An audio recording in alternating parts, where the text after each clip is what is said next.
मसीह की परमेश्वर आप सभी को ब्लेस करे, आशीष करे। आज का हम वचन पढ़ेंगे इफिसियों की पुस्तक उसका 4 अध्याय और उसका 32 आयत से।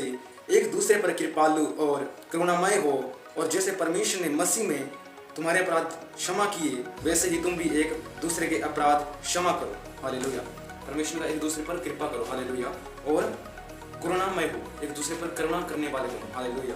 और आगे लिखा है, जैसे परमेश्वर ने मसीह में तुम्हारे अपराध क्षमा किए, परमेश्वर ने तुम्हारे अपराधों को क्षमा किया, वैसे ही तुम भी एक दूसरे के अपराधों को क्षमा करो। हालेलुया। आज हम देखते हैं कि बहुत से लोग एक दूसरे से गुस्सा करते हैं, उन्हें क्षमा नहीं करते। आज बहुत से लोग हैं जो परमेश्वर का वचन मानते हुए भी क्षमा नहीं करते। वो अपने अंदर बुराई को रखते हैं, उनके प्रति गुस्सा रखते हैं, भेदभाव रखते हैं। आज हम कुलुस्सियों की पुस्तक उसका 3 अध्याय और उसका 13 आयत में पढ़ेंगे। और यदि किसी को किसी पर दोष देने का कारण हो तो एक दूसरे की सह लो। एक दूसरे को सहना जरूरी है। हालेलुया। बहुत से लोग एक दूसरे की सहते नहीं है। हालेलुया। जेलस रखते हैं। परमेश्वर ने इस चीज से हमें मना किया है। हालेलुया।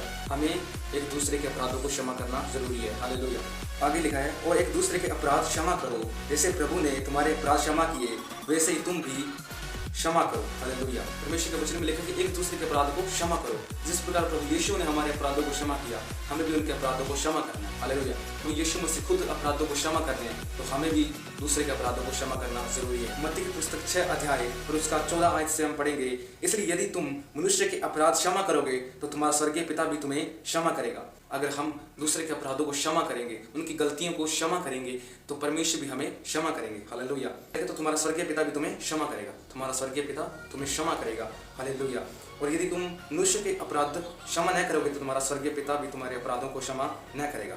आगे लिखा है, यदि तुम मनुष्यों के अपराध क्षमा न करोगे तो तुम्हारा पिता भी तुम्हारे अपराध क्षमा न करेगा। हालेलुया। अगर हम मनुष्य के अपराधों को क्षमा नहीं करेंगे तो परमेश्वर हमें क्षमा नहीं करेंगे। हालेलुया। हमें दूसरे के अपराधों को क्षमा करना चाहिए। हालेलुया। सोचो, हम भी पापी थे तो प्रभु यीशु मसीह ने हमें क्षमा किया। हालेलुया। इसलिए हमें भी एक दूसरे के अपराधों को क्षमा करना चाहिए। तो परमेश्वर इन वचनों के द्वारा आप सभी को आशीष करे, सभी को जय मसीह की। God bless you.